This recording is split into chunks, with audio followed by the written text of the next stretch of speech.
my very first year here, came in technician asking myself, am I an artist? And James Bundy is always like, his very first speech is like, you are an artist, you do belong here.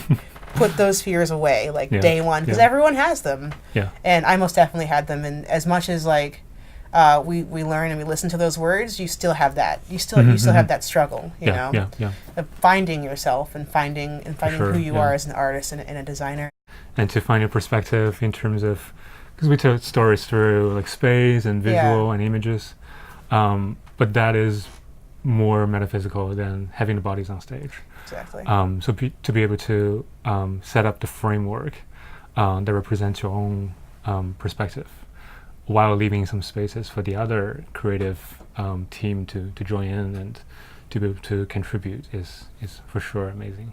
Being able to be in the room, figure out budgeting, and then see an actual project come from like paper to real life is like is extremely crucial. It's like how many production experiences will I have? How many times will I get to actually see my design on stage in front of people and kind of get feedback from that? And between the Yale Cabaret, the Yale Rep, YSD shows, the Langston Hughes, all the projects that we do, there's like almost like 50 productions that happen in 1 year. And that's incredible, you know? Yeah.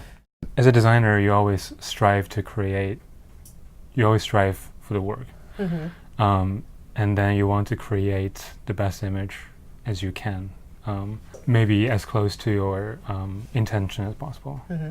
But I feel that in many times, it often gets in the way of telling of the whole structure. You need to find a way to create a space where it makes sense that these people live and kind of inhabit this space and can do the action that needs to happen for the play to progress. Yeah. And it's how do you not put yourself kind of like in the way of that?